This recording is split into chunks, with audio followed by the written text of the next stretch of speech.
Magandang araw po sa inyong lahat mga kabrid. Magandang araw po sa inyo dyan. And tara, samahan nyo ako. Samahan nyo ako maglathala sa pamamagitan ng premier ang pagbili natin ng mga pagkain ng manok natin sa ating pang-araw-araw. Kasi ubos na naman po. Pagkain ng sisiw, pagkain ng inahin, tsaka pagkain ng ating mga tandang mga kabrid. So tara, samahan nyo ako. Let's go!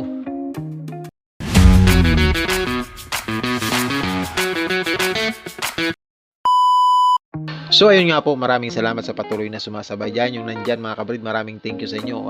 Sana po ay lagi kayong nasa maayos na kalagayan, nasa kalakasan, at sana po ay malayo kayo sa sakit. Sana po lagi tayong malakas mga kabrid. So ito, panibagong araw po ng paglalathala sa pamamagitan ng premier video.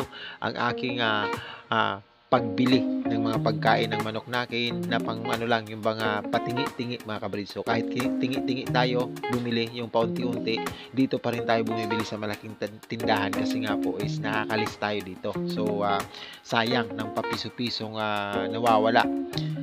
Na i-convert naman natin yung sa pagkain na lang din mismo ng ating mga alaga mga kabrid. So napunta tayo dito para bumili po ng 5 kilong Integra 2 para po sa ating mga developing baby chicks mga kabrid. Mabilis malakas-lakas tayo ngayon. Napaka-tatakaw ng ating mga developing chicks, which is talagang obligasyon natin bilang breeder. Ang takaw nila kailangan nating sabayan mga kabrid dahil yun ang talagang nangangailangan. Wala tayong control doon or disiplina. Di katulad ng sa inahin tsaka sa tandang mga kabrid, mayroon na. Pwede na tayo mag-apply ng pwede natin silang daanin sa fasting na sinasabi. So sa mga developing chicks po, wag mo po silang palipasan ng gutom. Sisigaw po yan sila dahil gutom na sila. So kung kailangan, halos nga po hating gabi nagpapakain pa ako mga kabrid sa mga sisiw. Kasi yun talagang kailangan tutukan mga kabrid. So pangalawang binili natin is yung Integra 3 para sa mga inahin natin na nangingitlog mga kabrid. 5 kilo din po. Tapos yung sa ating mga tandang, yung maintenance natin ngayon is yung Vortex mga kabrid. Vortex po ang maintenance natin sa ating mga tanda ngayon, at hindi muna tayo sa Enerton kasi nagpapalit balahibo ang ating mga alagang tandang, mostly halos lahat halos. Kaya hindi tayo makapagpakita o makapag-cording. Hindi tayo makapaglathala halos sa manok kasi hindi ko pwedeng almost hawakan lagi ang ating mga alagang nagpapalit ng balahibo. Kasi doon po sila natututong mamalo para depensahan ang kanilang mga masasakit na katawan dahil sa pagpapalit ng balahibo mga kabrid. So eto mga kabrid, ang paglalathala natin na ganito is dinadaan ko sa premier. Paiba-iba naman po ang video ko, depende po sa availability. Pero for example na lang, halimbawa mga nagpapalit ng balahibo ang manok natin, bilang breeder hindi natin sila feeling hawak-hawakan, hindi rin tayo makapag-update na andun sila sa labas. Alangan naman pong bukas andun ulit sila, ganun ulit ang update. Kailangan iba-iba mga kabrid kasi yun ang kailangan ni Whitey sa atin. So ang ginawa ko mga kabrid, ganito, dinadaan ko sa premier kung ano lang yung availability mga kabrid sa natin. Minsan nga games, minsan adventure vlogs, minsan pamamasyal, minsan rides vlog. Halo-halo na po tayo. Hindi na po tayo yung mismong GPC backyard na nasasabi. Nandun naman po sa description natin na halo-halo ang gagawin nating videos mga kabrid. Andun naman sa natin. Medyo mahirap-hirap lang siya kasi pagka gawa mo ng vids, i-designate mo pa siya kung anong category ang mayroon ng video na ginagawa natin mga kabrid. Ganun medyo medyo matrabaho. Hindi kagaya ng mga mix vlog. Na yun, peoples in vlogs lang ang ilalagay mo. Kami naman pag may mga manok, kailangan i-designate mo sa ibang category siya. Pets and animals siya. So medyo mahirap-hirap po ang pagbabago sa ginagawa natin. Yun ang hindi nila medyo napapansin. So okay lang mga kabrid, sa akin is okay lang kung wala kayong oras, okay lang din kung may oras kayo. Salamat, basta kami nandito lang po. So sa mga laging sumasabay, ito pauwi na tayo. Laging sumasabay, maraming salamat. Ito mag-shoutout pala tayo mga kabrid. Pasalamat ulit tayo sa patuloy na pagsabit sa atin at pagsuporta ng ating kaibigan na si Ma'am Gima Mix Vlog. Sa may mga oras po dyan, gabi-gabi po yan, halos nag-ALS mula 5 mga kabrid. So may oras dyan, try nyong dikitan o tambayan yan si Ma'am Gima. Napakasulit po niyan.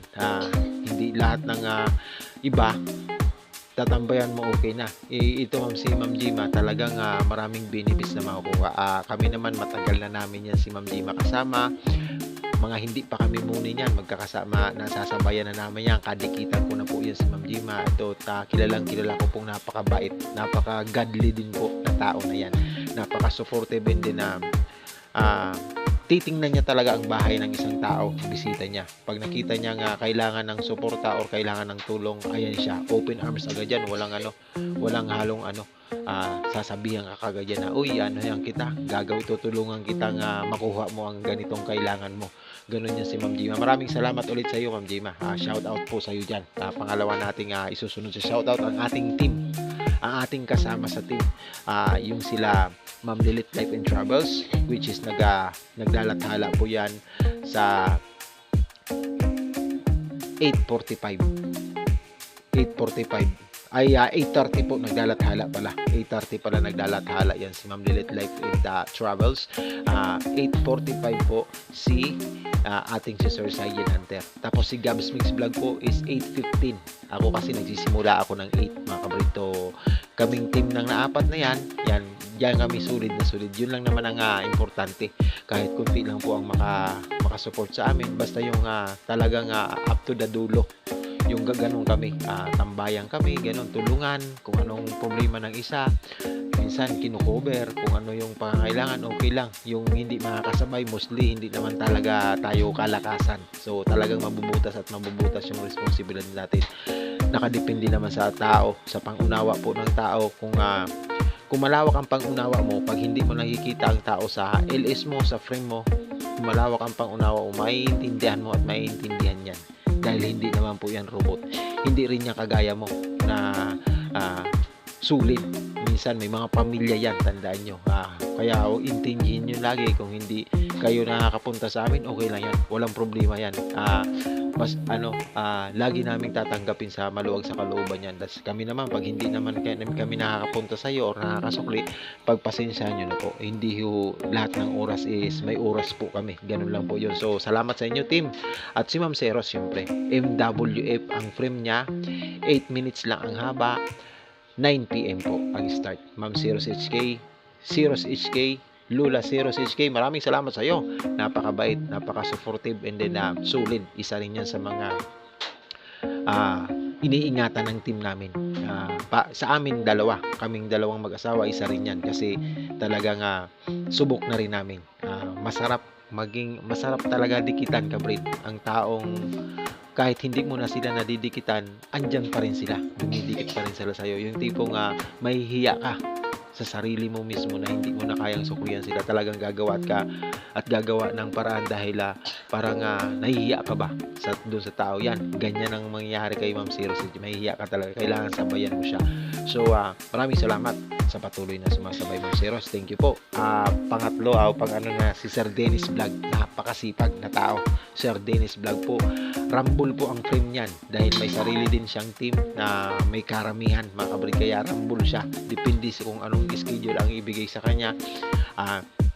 Yun lang ang naiano niya. Meron siya mga ibang mga YT na win-workout. Yun din ang hinahanap-hanap namin kung alin yung pwedeng dikitan. Pero as of now, wala talaga, hindi namin matambayan. Kasi nga, parang routine na namin na team. Kaming mag-asawa, routine na namin mismo na pag 5, hanapin na namin si Ma'am Gemma. Doon na kami makikipagnipitan. Nagluluto ako niyan, naka-open na yan ang sound namin. Nakikinig na kami kay Ma'am Gemma. Nagluluto ako, nag-isasaing, kumakain, nandiyan na kami kay Ma'am Gemma. Ganun kami parang nahanap na namin, kaya parang mahirap na siyang basagin. Kasi panimbawa nag-premiere ang iba ng alanganin, hindi talaga namin masabayan ng halos. Kasi syempre may routine kami na sinusunod. Kailangan pagka start ng frame namin, nakapahinga na. Pagkatapos ng frame namin, susukli na. Lilista, mga kabrid. Tulungan kaming mag-asawa, tulungan kaming team dito. Para kahit paano po, hindi naman po kami nasisiro. Ang importante lang po, hindi masiro, mga kabrid. Masaya na kami dun sa ganun. So, Eden Mix Vlog, maraming salamat, Ma'am Eden Mix Vlog, sa pagpasyal mo sa amin ngayong frame na ito. Maraming thank you po. Eden Mix Vlog po, i-check nyo po yung channel niya, mga kabrid. Napakabait din po niya, napaka-supportive. members po namin yan dati, and then ganyan lang. Talagang tulungan lang, nasasabayan din namin yung frame niya. Pag may oras din siya, nasasabayan din tayo. So si Dimple20 po, ayan po siya. Salamat sa pagtambay dyan. Pakidikita na lang and pakisupport na lang ang ating mga kaibigan na pumapasyal sa atin. So isa pa yan, si Ma'am Winnie De Leon, maraming thank you sa iyo ulit, Ma'am. Buti pa ito si Ma'am Winnie is na susuklian agad namin, agad-agad, kasi mostly nag-ELS yan gabi-gabi. So sa may mga free LS, tambay, tamsak, ayan, si Ma'am Winnie, available yan lagi, mga kabrid. Si Kunyang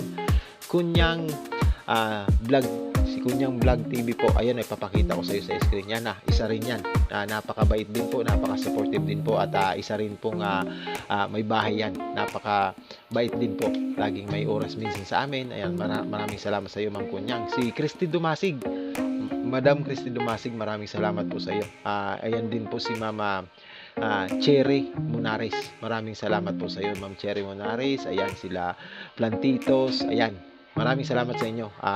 Yung mga nakikita ko pong kumakaway, nililista ko po. Tapos sa another vlog, MWF, dyan ko po sila sinashoutout. So kung ano yung available na videos natin, yun ang ginagawa natin, mga kabrid. So shoutout sa inyong lahat. Maraming salamat po sa tulong ninyo sa aming team, sa akin, sa aking may bahay na si Gals Mix Vlog. Marami pong salamat. Naway pong lagi tayong malakas at lagi lang tayong lawakan natin ang pangunawa natin sa mga bagay-bagay. Yun lang naman ang puhunan natin, sipag, tiyaga, tsaka pangunawa, mga kabrid. So maraming thank you. Ayan, malapit na po tayo mag-end, and then ito na naman si GPC. Kung ano-anong bit-bit, anong hawak-hawak doon, kung ano-ano, mga kabrid, ang nasa balikat natin, mga kabrid. Di ganun tayo kaya mamamadali na tayo ng pauwi sa bahay, kasi kailangan na makapagpahinga, kailangan na nating ma-check ang ating mga YT, and then ganun lang. So thank you. Tuwang-tuwa na naman itong mga alaga kong manok, mga kabrid, dahil meron na naman akong pagkain sa kanila, mga kabrid. Ganun lang, tiyagaan lang. Lahat ng bagay nakukuha sa tiyaga, lahat nakukuha sa sipag. Aanin mo yung pera mo kung masama naman ang ugali mo, mga kabrid. Ganun lang yun. Mahirap pagtulog mo dyan, masikip ang paghinga mo dyan, mga kabrid. Kaya kailangan lawakan mo ang pangunawa mo. Lagi kang mag-share ng blessings sa ibang tao, lagi kang magpasalamat, at wag mo pag-isipan ng masama ang kapwa mo, mga kabrid. Ito simpleng payo lang para sa ating mga kasama. So maraming thank you. Ayan, ito lang ang hinihiling ko. Sana lagi tayong may kalakasan, lagi tayong may malawak na pangunawa, lagi tayong magsuportahan sa mga time na may oras tayo. Andito lang naman kami. Pag may oras kami, apatik yan, mga kabrid. Maalala namin ang ginagawa niyong kabutihan sa amin.